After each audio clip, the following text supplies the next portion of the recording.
Hello friends, welcome to southern food Tamil. இன்னைக்கு நம்ம ஒரு சூப்பரான லஞ்ச் பாக்ஸ் ரெசிபி தான் பார்க்க போறோம். எல்லாருக்கும் ரொம்ப ஃபேவரட்டான தக்காளி சாதம். வாங்க இது ரொம்ப சிம்பிள் அண்ட் டேஸ்டியா எப்படி பண்றதுன்னு பார்க்கலாம். இதுக்கு ஃபர்ஸ்ட் ஒரு கடாயில 3 டேபிள் ஸ்பூன் எண்ணெய் சேர்த்துக்கலாம். எண்ணெய் சூடானதும் 1 டீஸ்பூன் கடுகு சேர்த்துக்கோங்க. 1/2 டீஸ்பூன் உளுந்து, கூடவே 1 டீஸ்பூன் சோம்பு. சோம்பு சேர்க்கறதுனால வாசனையா இருக்கும் நல்லா.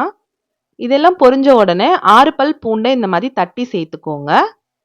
ஒரு பெரிய வெங்காயத்தை நீல வாக்கில் கட் பண்ணி சேர்த்துட்டு கூடவே 3 பச்சை மிளகாய் சேர்த்துருக்கேன். இதில் நான் பச்சை மிளகாய் மட்டும்தான் காரத்துக்கு சேர்த்துக்க போகிறேன். அதனால உங்களுக்கு எந்த அளவுக்கு பச்சை மிளகாய் தேவையோ அந்த அளவுக்கு சேர்த்துட்டு வாசனைக்காக கொஞ்சமாக கறிவேப்பிலை, ஒரு பிஞ்ச் போல் பெருங்காயத்தூள், கொஞ்சமாக கல்லுப்பு. உப்பு சேர்க்கறதுனால வெங்காயம் சீக்கிரமாக வதங்கிடும். இந்த வெங்காயம் நல்லா பொன்னிறமாக வர வரைக்கும் நம்ம வதக்கி எடுத்துடலாம்.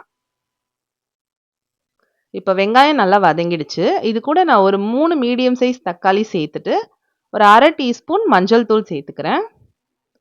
இப்போ இந்த தக்காளி நல்லா குழஞ்சு மசிஞ்சு வரணும். அது வரைக்கும் நம்ம வதக்கிக்கலாம். இப்போ பாருங்க, இந்த அளவுக்கு நல்லா மசிஞ்சு வரணும். இப்போ நான் இதில் 2 கப் வடித்த சாதத்தை சேர்த்துக்கிறேன். சாப்பாடு நல்லா உதிரியாக இருக்க மாதிரி வடிச்சுக்கோங்க. அப்போ தான் வெரைட்டி ரைஸ்க்கெலாம் ரொம்பவே நல்லாயிருக்கும். குழஞ்சதுன்னா அந்தளவுக்கு நல்லா இருக்காது. இப்போ இதை நல்லா மிக்ஸ் பண்ணி விட்டுருங்க. கொஞ்சமாக கொத்தமல்லி இலை சேர்த்துட்டு ஒரு வாட்டி கலந்து விட்டுடலாம்.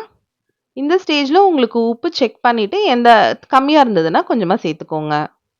அவ்வளோதான் ஃப்ரெண்ட்ஸ், தக்காளி சாதம் சூப்பராக ரெடி ஆயிடுச்சு. இந்த ரெசிபியை ரொம்பவே சட்டுன்னு வீட்டில் இருக்க சிம்பிள் இன்க்ரீடியன்ஸை வச்சு செஞ்சு முடிச்சிடலாம். நீங்களும் இதே மாதிரி தக்காளி சாதம் ட்ரை பண்ணி பார்த்துட்டு எப்படி இருந்ததுன்னு கமெண்ட் பண்ணுங்கள்.